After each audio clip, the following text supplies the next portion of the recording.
প্রতি বছর ঈদ যাত্রায় চরম ভোগান্তিতে পড়তে হয় উত্তরবঙ্গগামী সাধারণ যাত্রীদের। এবারও ঘরে ফেরা যাত্রীদের আশুলিয়া এলাকায় যানজট ও ভোগান্তিতে পড়তে হতে পারে। কারণ ঢাকা আশুলিয়া এলিভেটেড এক্সপ্রেসওয়ের কাজ চলায় আব্দুল্লাহপুর বাইপাইল মহাসড়ক, নবীনগর থেকে চন্দ্রা মহাসড়কের বিভিন্ন স্থানে ছোট বড় গর্ত তৈরি হয়েছে। তবে গেল ঈদের মতো যাত্রীদের ভোগান্তি কমাতে যানজট মুক্ত রাখার সব ব্যবস্থা নেবার কথা জানিয়েছেন প্রশাসন ও এলিভেটেড এক্সপ্রেসওয়ের কর্মকর্তারা। আশুলিয়া থেকে শাহিন আলমের তথ্যচিত্রে বিস্তারিত। রাজধানী ঢাকা থেকে উত্তরের জেলাগুলোতে যাতায়াতের একমাত্র পথ ঢাকা টাঙ্গাইল মহাসড়ক এবং আব্দুল্লাহপুর বাইপাইল মহাসড়ক। প্রতি বছর ঈদ যাত্রায় এই এলাকায় যানজটের কারণে চরম ভোগান্তিতে পড়তে হয় সাধারণ যাত্রীদের। তবে গেলবারের চেয়ে এবারের ঈদে যানজট হবার সম্ভাবনা বেশি, কারণ হাজারো যানবাহনে গরু নিয়ে ব্যবসায়ীরা ঢুকছেন ঢাকায়।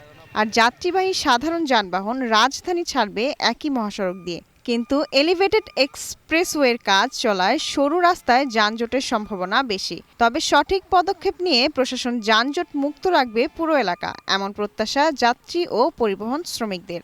প্রশাসনের কাছে একটা দাবি যে রোড গার্ডে ভালোভাবে দায়িত্ব পালন করে। ঈদের এই যে রাস্তাঘাটে যানজট না থাক, সবাই তো এটাই প্রত্যাশা করে। এই রাস্তাটা আর চান্দুরার যে জায়গাটা চাপায়া দিচ্ছে, এই দুটো জায়গায় জামের আশঙ্কা একটু বেশি। গরুর ট্রাক এগুলা ঢোকার কারণে যানজট একটু সম্ভাবনা বেশি। যান চলাচল স্বাভাবিক রাখতে ও তীব্র যানজটের ভোগান্তি কমাতে রাস্তায় জমে থাকা পানি সরানো সহ সব ধরনের ব্যবস্থা নেওয়ার আশ্বাস দেন এলিভেটেড এক্সপ্রেসওয়ের এই কর্মকর্তা।